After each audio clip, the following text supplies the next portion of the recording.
What play? What play did you say? When you got hit and your helmet popped off, what did that hit kind of do for the rest of the offense? Or was it even really something that affected you? It affected me. Yeah, JJ wanted it more than me out there. I was pissed. And the next play, he showed it. I was pissed because I feel like it was my fault. I should have looked in and tried to block him at least, but yeah, I was pissed about that. It is what it is. Scooby Snacks. Steve Bartle, Utes Zone.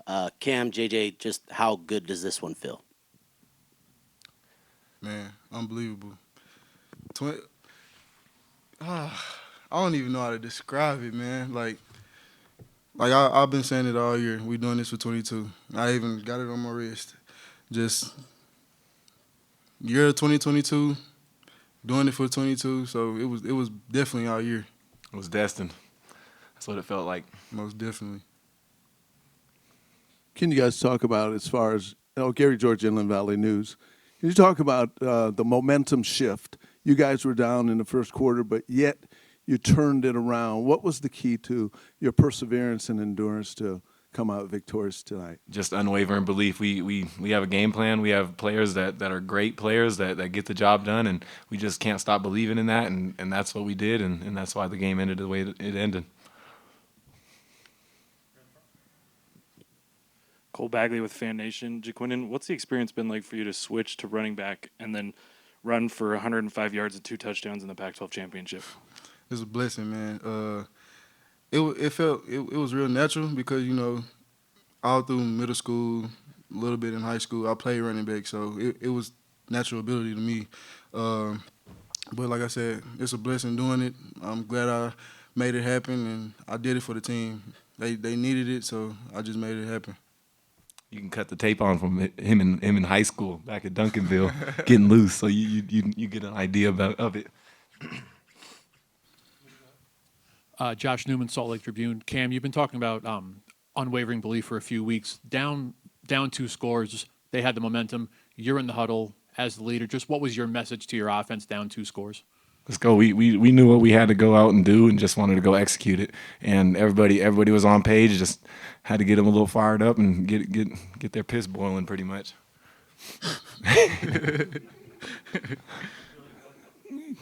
Cameron, Billy Witz with the New York Times. Can you describe just what it's like in a game like tonight, where all of a sudden, one guy after another is busting through tackles at different points in the game, and just where maybe the sense that you get of how you guys are asserting yourself physically? Yeah, we talked about imposing our will tonight, and that's really what we just wanted to go out and do. And yeah, just throwing those guys the ball, they're going to break the tackle, and along with JJ and Makai taking the load right there, running it. And yeah, just did a great job breaking tackles and taking advantage of those missed opportunities that they had. For either one of you, Willie Ramirez with the Associated Press, when a season starts and you talk about college football, you talk about coaches, right, the greats, rarely do we hear Kyle Whittingham's name brought up. Is it time that we start hearing that he's one of the best, if not the best coach in college football, right up there with them? Yes, most definitely.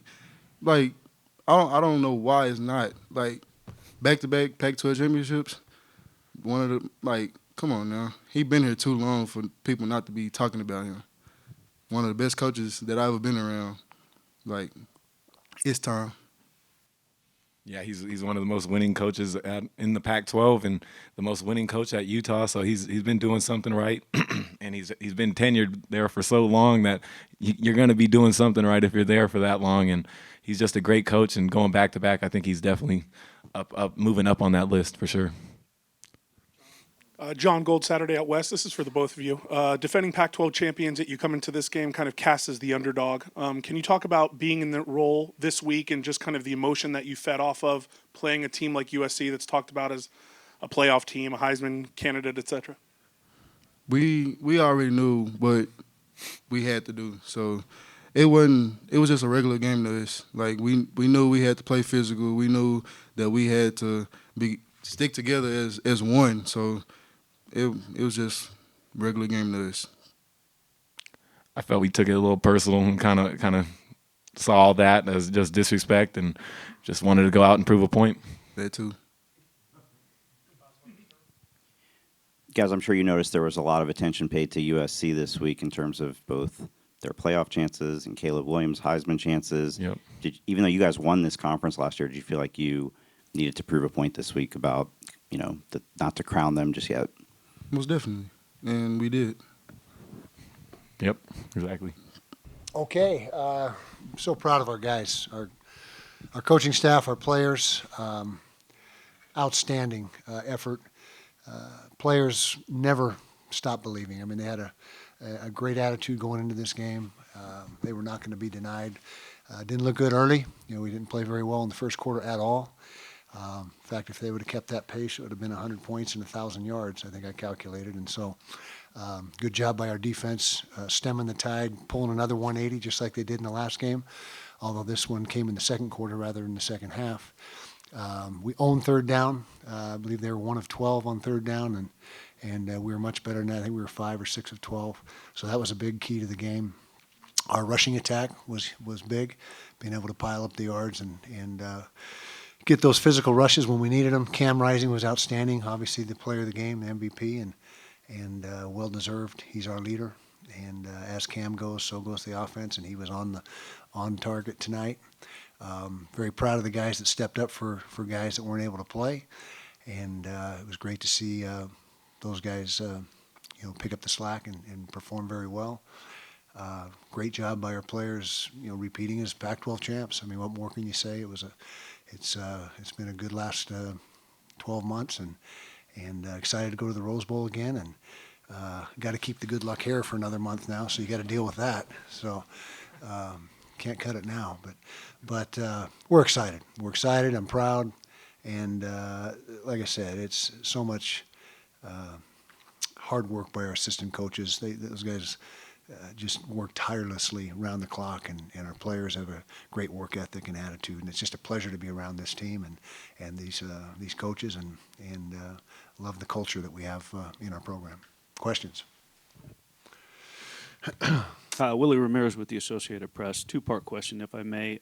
First, I asked the guys. You talk about college football coaches, and we hear the same old names. And I asked them if it's time we started hearing Kyle Whittingham among the greats, and they said absolutely. If you can just comment on how proud you are of the legacy that you've sort of laid here, in taking over the program, and then also with two traditional standbys bolting this conference soon. Is Utah now the face of the Pac-12?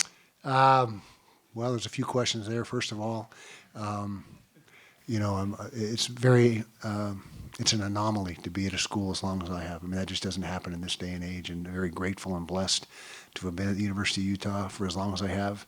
It's getting close to 30 years, as assistant coach and a head coach.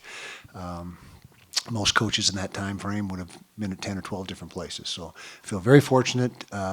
Love the university, love the community, love the state of Utah. So it's a good fit for me and my family.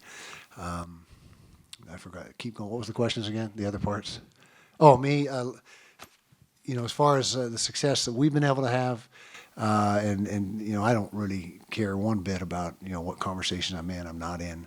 That's not what's important. This job is. You got to win to keep your job, but it's all about relationships and building those relationships with the players and your coaching staff and even coaches from other teams. That's what it really is all about. But again, if you don't win enough, you won't be around long enough to build relationships. But I've been fortunate in that regard, and I have really no opinion on should I be in whatever conversation, but that's where I'm at with that. Josh Newman, Salt Lake Tribune. I know you, Josh. I'm just following the rules, Okay. Kyle. I'm sorry.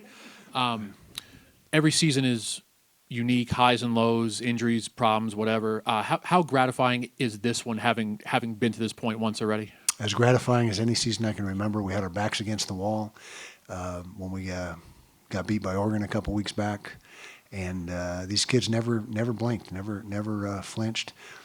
We kept believing, knowing that once we got the news after the Oregon game that there was a pathway that we could get to this game.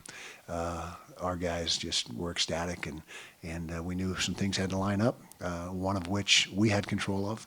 And it's just, this has been a magical season in a lot of ways. Things just fell into place, and to have this team. This is the goal way back in January when a bunch of our guys came back instead of opting to the NFL, was to run it back, as they called it, and wanted to do it again.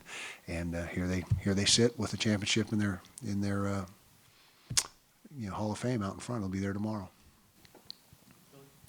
Billy Witz with the New York Times.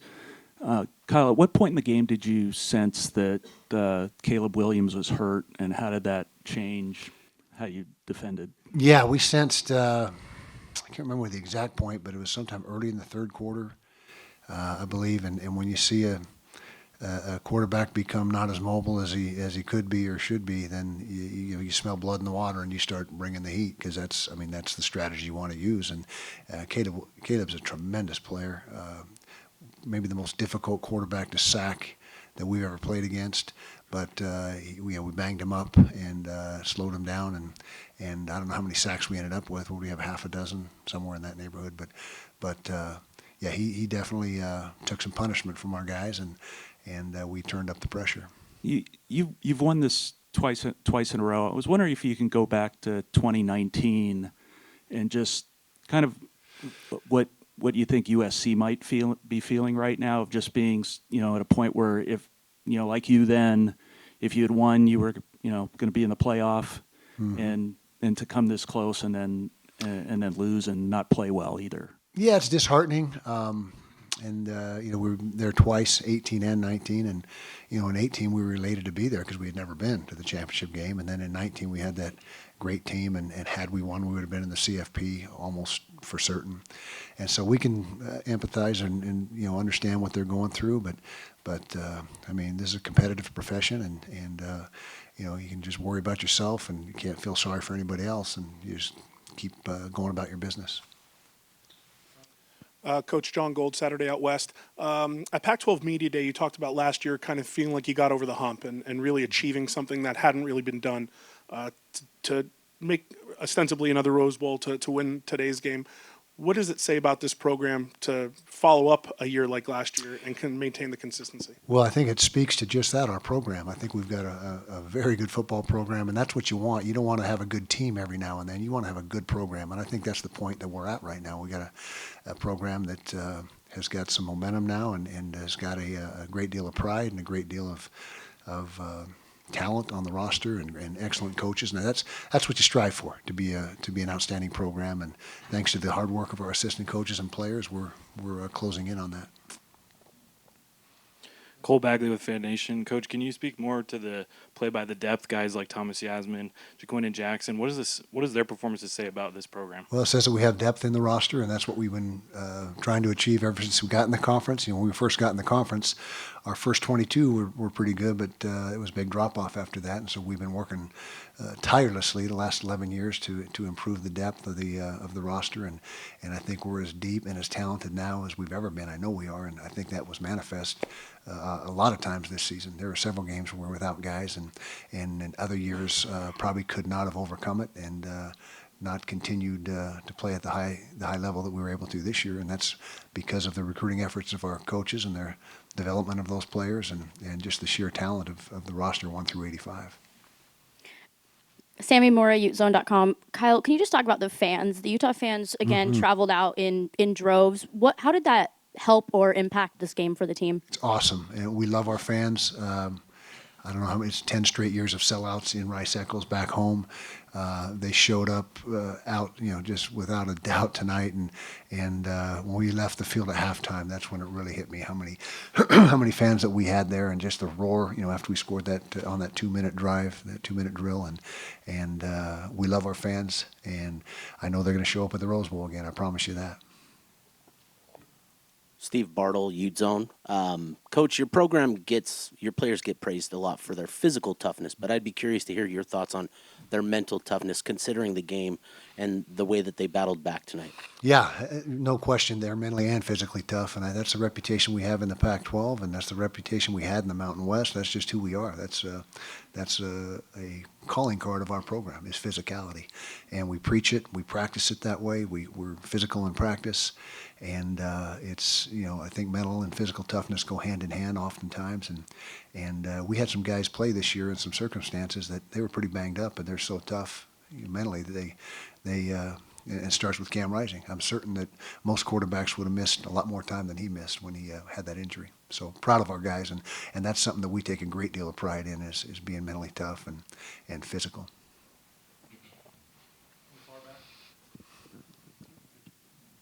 Patrick Kinahan, KSL Sports. I was talking to Morgan afterward. He was saying that there was a couple of miscues and maybe miscommunications early on the defensive side, and so it felt like if you just cleaned that up, there was really no need to panic, and you could be fine. Could you address that? Yeah, we had a few blown coverages early in the game. Then later in the game, we had a defensive back fall down, which created another big play. So we never panicked. It was just a situation where I was more disappointed with the missed tackles. The tackling wasn't real sharp at the beginning of the game, and we knew that those few assignment errors that we made early could be corrected and were corrected. But I felt if we didn't start tackling well, then nothing else was going to matter. And so that was really the biggest turnaround was the way we tackled, and then the way we turned up the heat on the quarterback with the pass rush. And that really was the difference in the fourth quarter was our fourth quarter pass rush. That's how you put a game away is a strong running game and a fourth quarter pass rush, and we had both those tonight. Coach John Gold, Saturday at West again. There were a couple of years you went 5-7, I think back to back. 2 years, you bet. And then since Thanks then, for reminding me. Sorry about that. Okay. I want to take you back to there because since then I think you've won 9 games in 7 of 8 years, right? That seemed to be the fulcrum point for this program. Yeah. Can you take me back to those early days and what you did fundamentally to set the stage for what you've done since? Yeah, well, first of all, when we first went into the Pac-12, we knew it was going to be a big challenge. We had things that we had to accomplish facility-wise, budget-wise, recruiting-wise. I mean, there was a lot of challenges. That was like spanning the Grand Canyon, going from the Mountain West to the Pac-12. That was not an easy jump. And, we had, like I said, early on, pretty good front 22, first 22 guys. We were pretty good at the line of scrimmage. But, I think it was the third and fourth year, either second, third, or third and fourth year in the Pac-12, somewhere in that neighborhood, where we had that dip, and we were still in the process of getting everything up to speed, and it was a process. And appreciate the administration at the university being understanding and standing by us, and not cleaning house, because a lot of schools probably would have cleaned house after a couple 5 and 7 years. But grateful that we had the opportunity to continue to build and grow, and with the help of the administration and facilities and all the things that you need to compete at the Power 5 level falling into place, and we think we're in a good spot right now.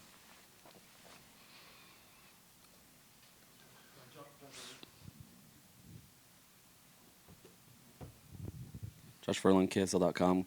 Kyle, obviously coming into this game, there was a lot of talk that USC was guaranteed basically the playoffs and Caleb Williams the Heisman. Was there any maybe a sweeter factor to winning it this year than with all that noise out there, knowing that you were being doubted? There was a lot of noise, and we had a team meeting and took a vote if we should even show up for kickoff, because they were already going to the playoffs and had the Heisman and this and that. I mean, it's not their fault. It's the people get ahead of themselves in the media, and so we had a little chip on our shoulder. We didn't really take a vote for that, but we definitely got the message loud and clear that a lot of people were underestimating us and not giving us much of a chance in this game, and that's the wrong group of players to do that to. I mean, we've historically been a chip on our shoulder type of a program, and it's getting harder and harder to do the more success you have. But that was in our DNA from way back when, as far as feeling a little bit disrespected and that people weren't giving us our due, and so you shook up a little bit of a hornet's nest when that happened. Thank you. Appreciate you guys. Don't lose your money in Vegas.